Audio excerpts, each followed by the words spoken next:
I'm Melissa. Jillian, Lauren, Jenna, Nelson, Alex, Carissa, Amy.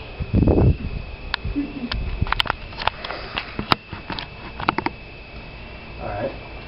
Technology has wormed its way into almost every aspect of our society. From Blackberries to iPhones, Xboxes to Wii's, LED TVs, LCD TVs, Blu-ray players, DVD players. Of course, there's one thing on that list that I just mentioned that's I think very noticeably missing, and that's the computer.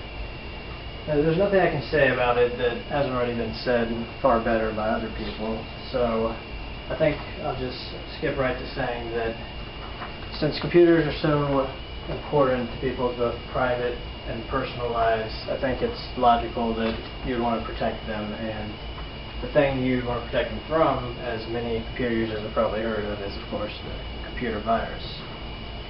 Okay, the computer virus is something that's gradually grown, at least the term computer virus has gradually grown to a catch-all explanation for many computer problems. What a computer virus actually is cannot be answered easily. It could simply be called lines of code written by a malicious programmer. It could be called a self-replicating piece of code that can attach itself to other programs and then spread to other computers. Marshall Brain at HowStuffWorks.com describes a virus as a small piece of software that piggybacks on real programs. And that's one way of explaining it. You can call it many things, as I said. A computer virus can be simple or complex, harmless or dangerous, slow or fast-acting. Just as it can be difficult to contain a computer virus within only one computer, it's similarly difficult to restrict an explanation of what a computer virus is to one definition. It's a little simpler to say what a computer virus isn't instead of what it is. A computer virus is not usually something that restricts itself to one computer. If the virus has successfully infected your computer, there's a good chance it will search for others to attach itself to. A computer virus is not the cause of all errors that you may encounter while using the computer. There are other malware programs, such as adware and spyware, that can do damage but are not actually viruses themselves. While they are capable of it, computer viruses are not necessarily stealing your personal information upon every keystroke. And, misconceptions aside, I'd like to focus on a few different aspects of computer viruses.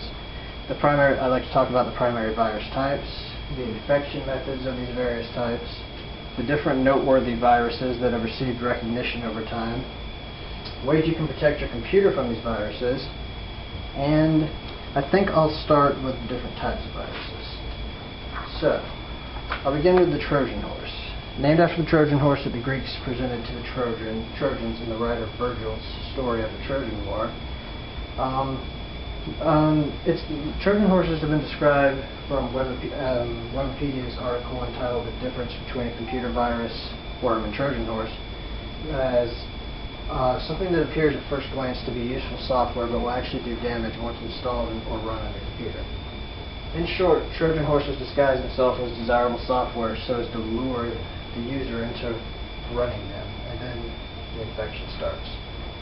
The damage that the Trojan horse can do varies. It can do something as simple as changing desktop icons. It can delete files and other important system information. And they've also been known to create backdoors on the computers they infect, and these backdoors give malicious users access to your computer, and from there they can steal your personal information. Another type of virus that could not strictly be called exactly a virus, more of a subclass of a virus, is the computer worm. The worm spreads from computer to computer like a normal computer virus, but it also replicates itself countless times while it resides on the infected system.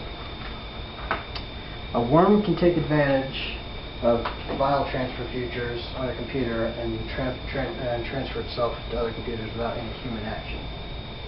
Another type of virus is the polymorphic virus. It acts like a chameleon, continues to change its code each time it infects a new file, thus making it difficult for antivirus software to contain it. Another type of virus is the macrovirus, which is built into Word.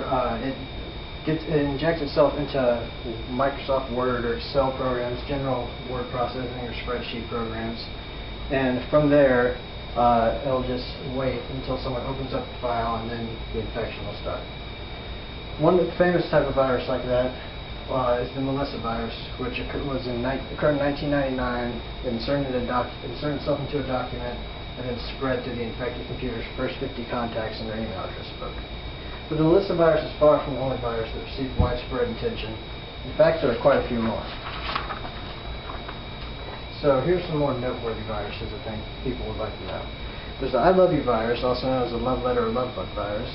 They use catchy subject lines to get users to open it. Once opened, it replicated itself and sent these copies to other computers that were in the infected computer's email address book. According to eWeek.com, it is widely considered to be one of the most costly viruses to enterprises. eWeek.com also states the I love you virus is still been spotted to this day. Not all viruses can do a lot of harm. For example, the Michelangelo virus. It was said to go off on the artist Michelangelo's birthday and overwrite critical information. In reality, the virus did no real damage.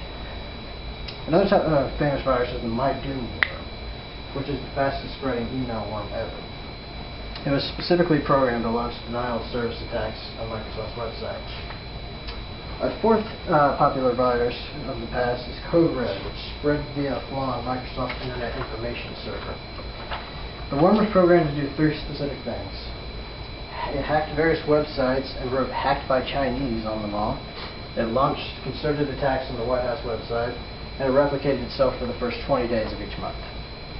Now that I've talked a little bit about virus types and the different and far-reaching damages that those types can do, I'd like to talk about different ways you can go about protecting your computer from virus infection. For starters, running an operating system such as Unix is far safer than using a system such as Windows. But since many choose to stick with Windows, the most obvious method for virus protection would be to get antivirus software. So there are all types of antivirus software available, ranging in price from completely free to expensive suite packages. Like anything, opinions vary on the most effective software. Mary Lanesman of the popular informative site About.com nominated Norton Internet Security in 2009 as her choice for best antivirus program available, stating that it's definitely worth a try. Some other precautionary measures you can take is turn on your internet firewall, update your computer frequently, don't open email attachments from strangers, stick with commercial software, and avoid free programs available on the internet, and that'll eliminate your chances of getting infected by most traditional viruses. Never double-click an email attachment that contains an executable file such as a .exe file. Make sure that macro virus protection is enabled in all Microsoft applications.